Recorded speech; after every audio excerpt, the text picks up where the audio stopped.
consider Krodha, we realize that Krodha affects all the other enemies. In one sense, where there's enviousness, it'll bring out anger. Where there is madness or attachment to illusion, the anger will manifest. We see that when someone is fearful, there is a great chance that anger also will manifest, sometimes in very unhealthy ways. And obviously we know, especially where karma is prominent in one's consciousness. When Krishna is addressing Arjuna and he's quite bewildered and wondering what's really responsible for forcing a person to act in a particular way, what seems to cause this insatiable energy or push that dominates one's mind and one's senses. And of course, Krishna just very emphatically explains that it is just karma, it's just lust. So kind of underlining all of the enemies of the mind, we see the manifestation of those enemies in expressions of anger. But underlining is karma, lust, which is of course just misdirected love. So I want to ask two questions before we embrace upon this topic, and I want to look at maybe as many as 14 to 15 ways to ponder upon anger. Since now it's becoming such an issue that we see that people in certain places are ready to not only take other people's lives, but even take their own to assault or to demise or destroy someone else. And so the anger then, it manifests more and more now, of course, in suicide and homicide.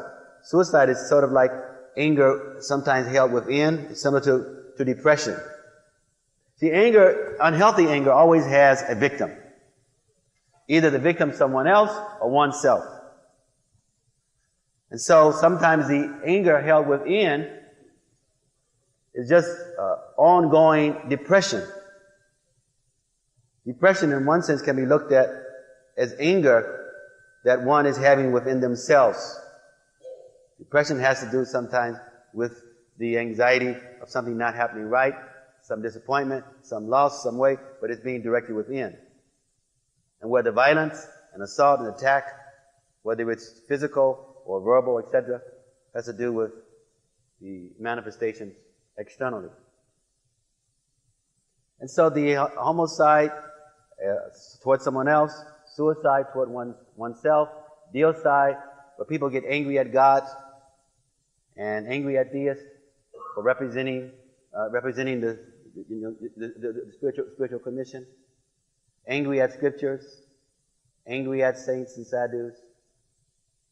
And then now, like the alternative people are being concerned about what they call ecocide, where individuals are not being sensitive to nature, sensitive to the ecology, to the environment. And they're literally abusing the resources that Krishna has given and destroying many different species, putting all kind of toxins in the atmosphere. So all of this is often expressions of anger, or people and communities and nations out of control. And it may end in genocide, where one ethnic group, one race against another. It may end in wars. Because we've talked a lot about violence and about war, that the real war, it first starts with what's going on within oneself. So there is so much imbalance within one's own consciousness, then surely it will manifest in one's social environments in the community, how we perceive and codify things, and how we interact. So I want to ask you first, when you hear or think of anger, what emotions and images come into your mind?